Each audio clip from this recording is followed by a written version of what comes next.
All right, so I guess I'll introduce what we're doing today. I'll take it from Jim. During our family day, we had a visitor from a lodge up in Canada.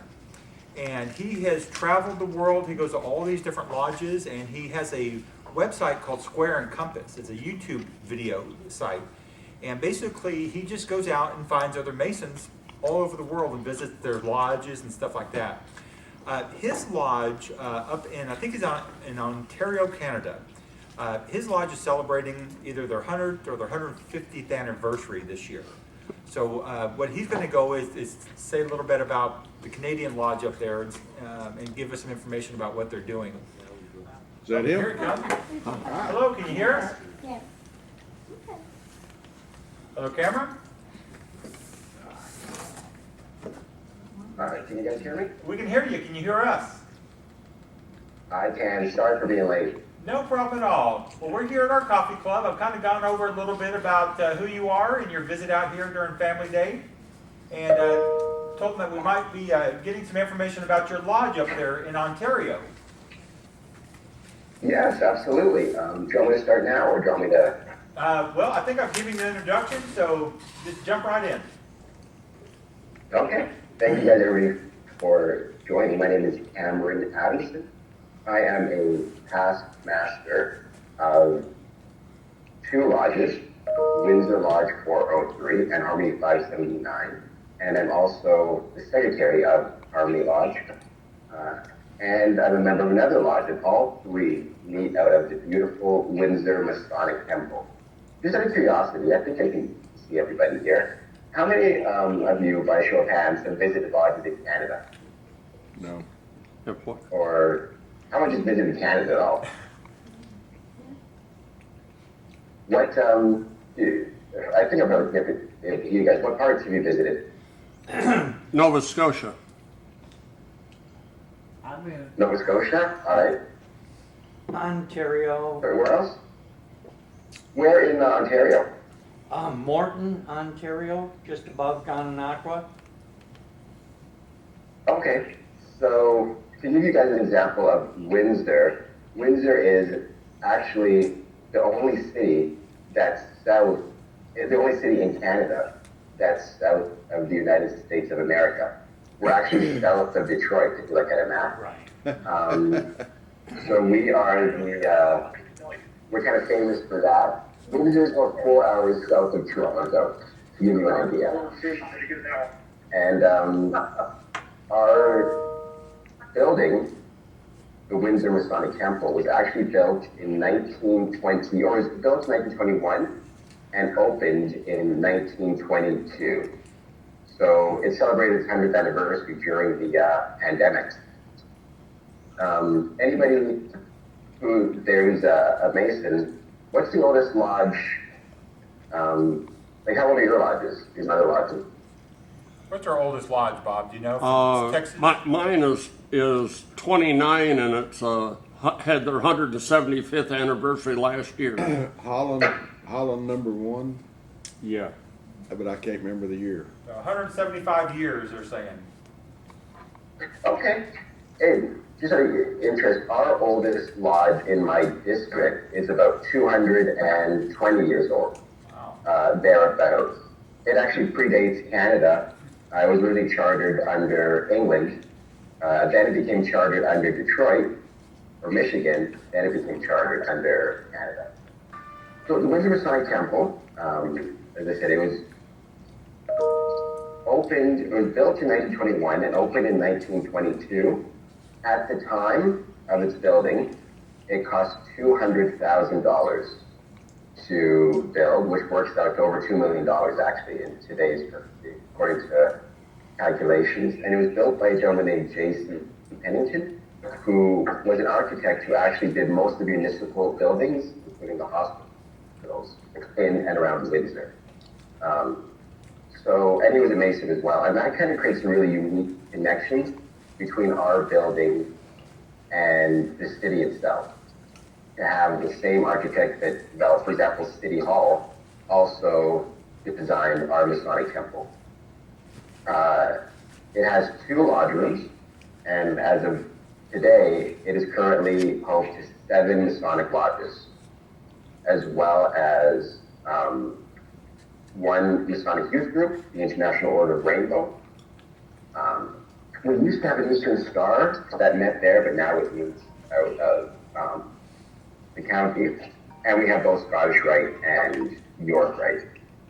Your Masonic lodge room as a retirement community, if I recall correctly, you have Scottish and York Rite meeting there as well, correct? Or am I incorrect?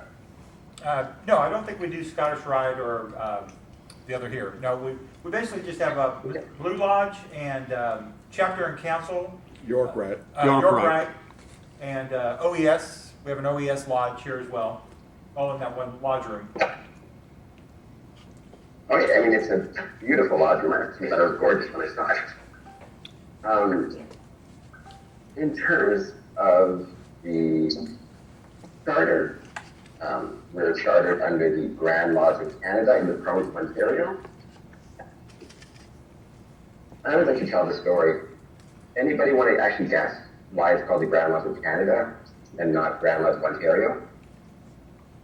Go for it. Nobody wants to take a guess? It's a national thing.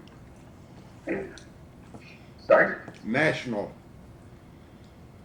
Yeah.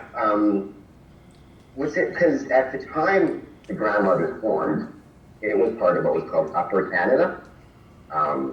So it was called the Grand Lodge of Canada. And then eventually, when we added more provinces and the name switched from Upper Canada to Ontario, the Grand Lodge kept the, decided to keep the name Canada, which the other provinces were actually mad about because we're the only ones that get to call ourselves the Grand Lodge of Canada in Ontario, as opposed to all the other provinces where it's Grand Lodge of Manitoba, Grand Lodge of Nova Scotia, Grand Lodge of Prince Edward Island, that type of thing.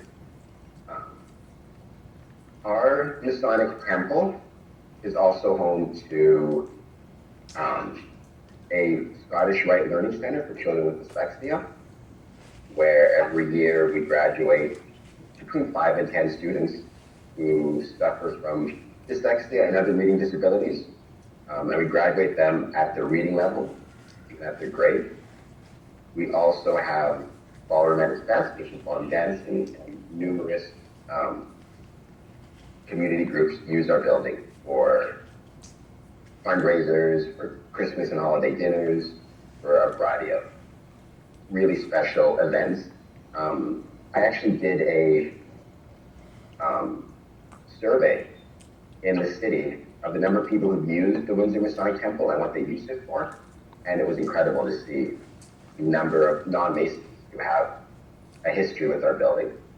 Graduations, vaccination clinics. Even during World War II, the temple was a scrap metal site where people could drop off scrap metal to be used in the war effort. So I always try to emphasize when I can the connection between our Masonic temple and the city of Windsor and the whole region. And even the history of Canada. You know, we have prime ministers who visited our temple, and mayors and city councilors and MPs. So that's been really special. In terms of what I've been working on recently, the Windsor Masonic Temple has been undergoing a renovation project. We spent about $400,000 in renovation on the building, including repointing. So $400,000 Canadian is about $250 American. Things such as repointing the brickwork, cleaning the brickwork, cleaning the limestone, waterproofing the roof, replacing our elevator, making it more modern, better accessibility, automatic doors, new washrooms, and that's, you know, my advice. It probably doesn't apply to the Texas Masonic retirement community, but if you know of any Masonic buildings in Texas that require renovations or restorations, there's probably some funding out there through grants and different heritage agencies, depending on the age of the building and what you want to do with it. So I'm happy to discuss that more. If you have questions now, I can answer those questions, or if you want to get in touch with me, Dave Turner can provide my email address, and I'd be happy to bring more information about at least how I was able to access grants. On January 20th, we're having a public event celebrating the Windsor Masonic Temple and all of the work that we've done thus far. So I'm hoping maybe we can get some Texas Masons to come join us. And again, I can give you guys information about flights down and hotels and all that type of stuff. So that's just a rough outline. I know that Dave has some videos I put on YouTube about the Masonic Temple and some tours. But do you have any questions for me about the building? I'm happy to try to answer them as best I can. Hey Cameron, I'm kind of interested. How's the membership doing in your lodges up there? I know down here the big thing is we're declining because our members are getting older. Are you guys running into the same thing up there? We're declining as well. We're declining less so than in years past, at least. Right now we have approximately 28,000, sorry, Mark, right now. We have about 28,000 members in Ontario at the moment. And to give you an example, when the Masonic Temple was built in 1922, we had over 100,000 members in Ontario.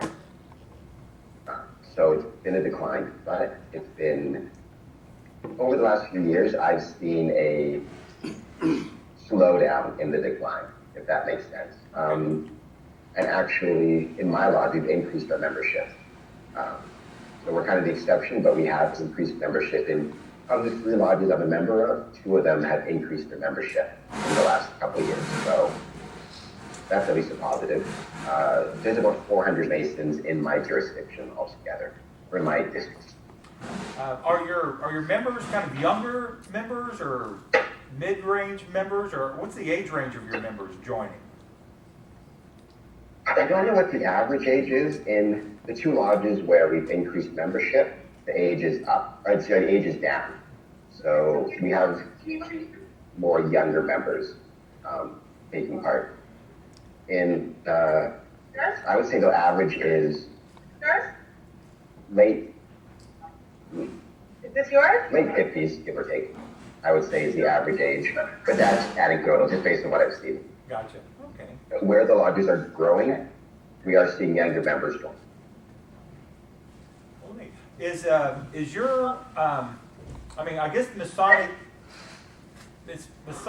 life, I mean, we're pretty much the same. I mean, you've got the 3 degrees and pretty similar in our workings. Is that correct? Yes. I've been lucky enough to be able to visit some lodges in Texas, and there are differences here and there, but it's recognizable the same. I'm not lost as to what I'm seeing. So 3 degrees, need to be a master mason, to be an officer, things like that. So the basics are the same. I think the biggest difference, and I wish I had it with me, or the one difference that everybody always points out is Canadian Masonic aprons versus American aprons, and especially, our Master Mason aprons. We have, for example, gold trim around our aprons to indicate, or my lodges have gold trim around the aprons because we're 100 years old. So if you're ever visiting a lodge in Canada and you see their aprons have gold trim, it indicates that the lodge is at least 100 years old. If it has silver trim, it's less than 100. So things like that are different, but otherwise, it's definitely a brotherhood. It's all, you feel welcome and you know what's going on when you visit. Well, very good. Does anybody else have any questions about the Canadian lodges? You guys have to wear coats because it's so cold up there? We do. I wasn't used to the heat when I came down to Texas, that's for sure. I don't know if I can handle it. You guys, I do like snow a lot, so I think I'd miss it in winter if there wasn't any snow on the ground.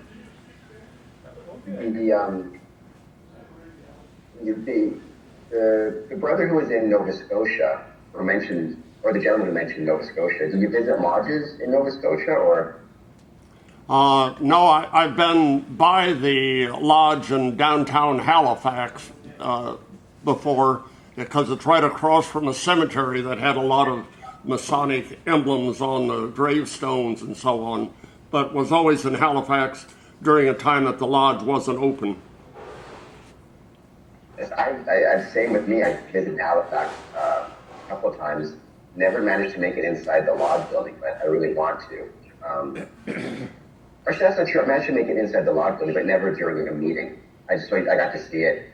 But I couldn't attend any meetings there, so it's on my list of things I want to do because I like Halifax a lot. So I want to actually attend lodge there.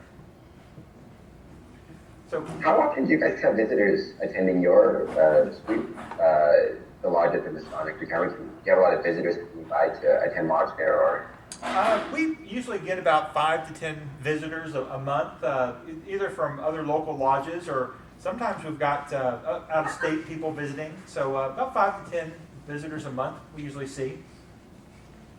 That's a really good turnout, 5 to 10 per month. That's a lot better. I mean, our average attendance right now, so I have 3 lodges.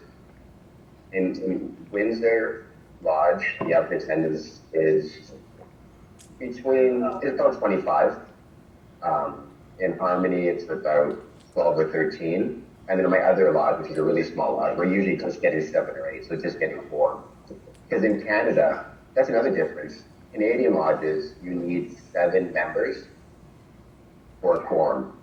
I understand in Texas it's 3. So that's another interesting difference between my jurisdiction and Texas. But yeah, like I said, the lodge that has the 25 members on average is growing quite a bit. So hope to get that number up even more.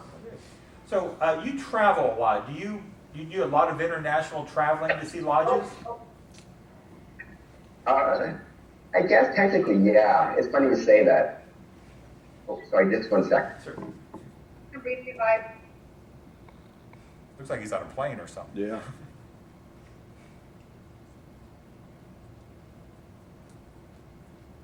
Plane or a bus, I hadn't figured it out.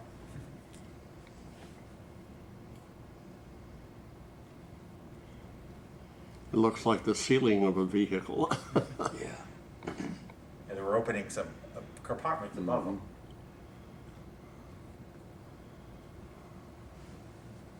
So, Will you be off or from?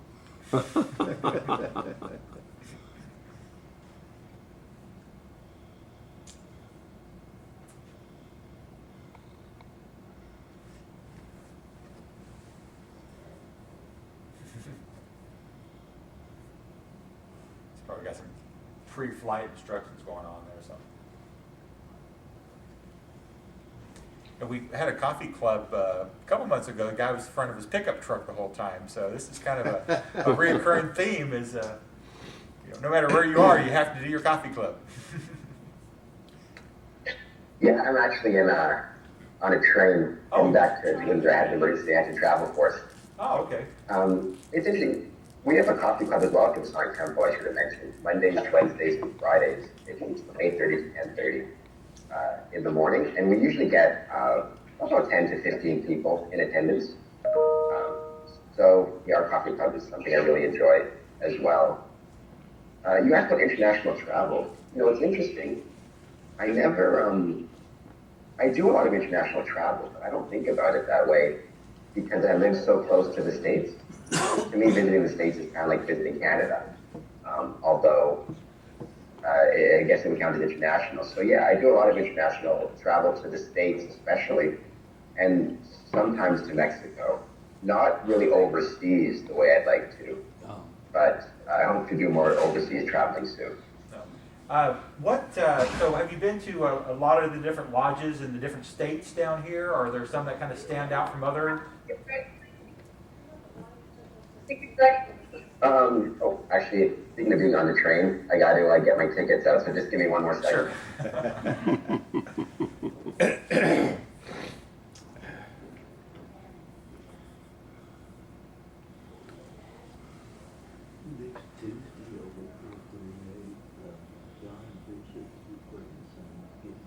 I'm not going there. I'm just going to turn off my camera for just 1 second, but I'm still here, I promise.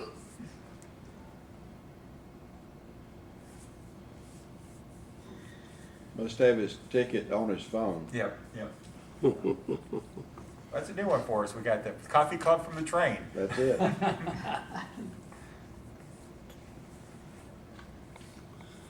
I've been on the train in Canada, went from Niagara Falls to Toronto one summer.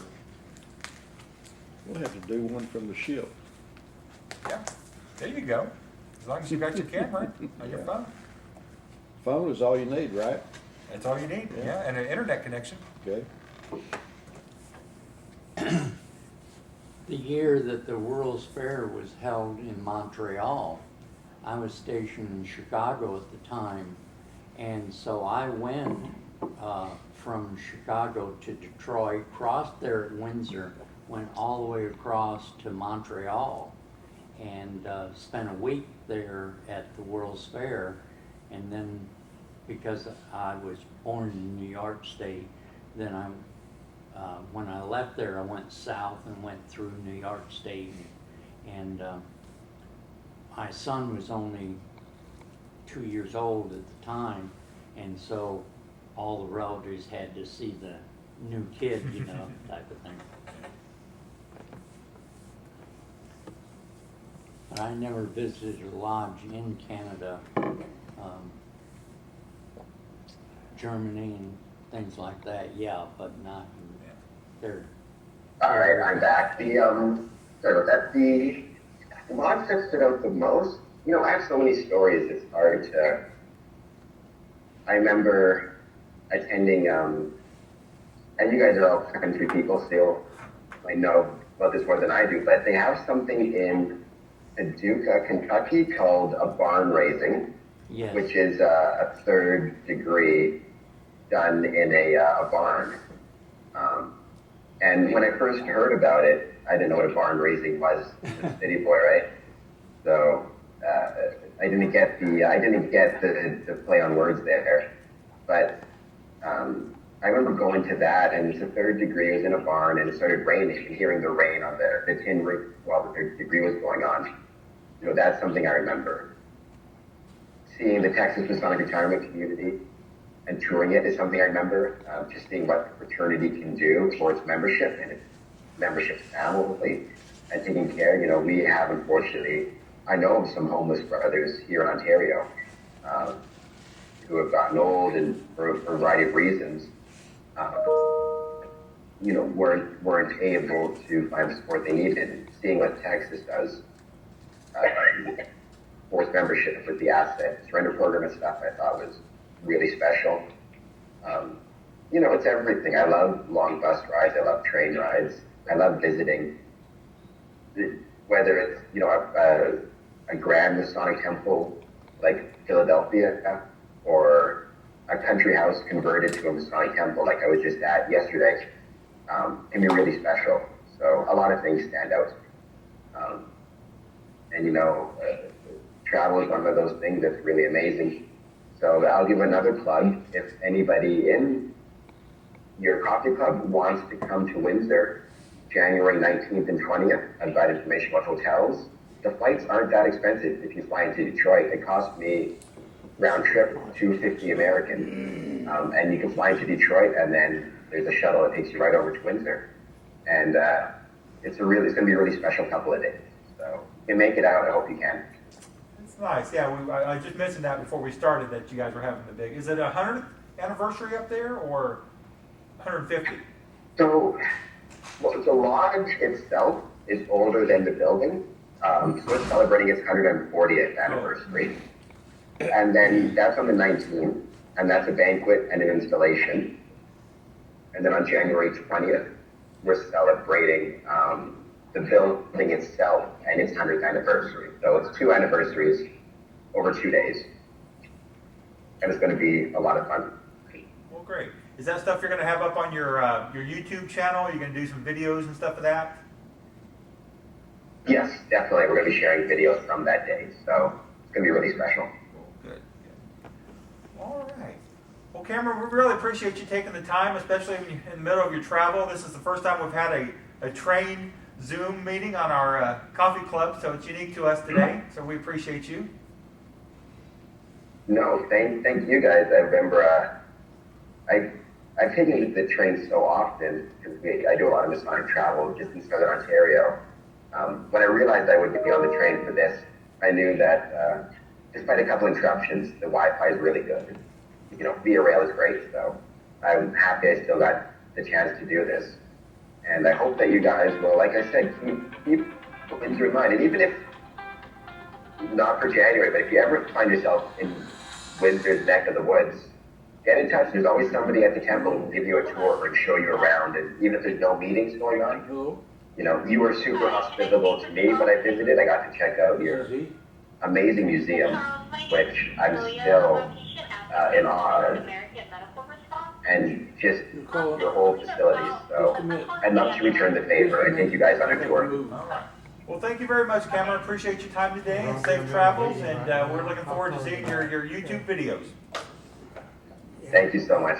All right. Have a great day. Thanks. You as well.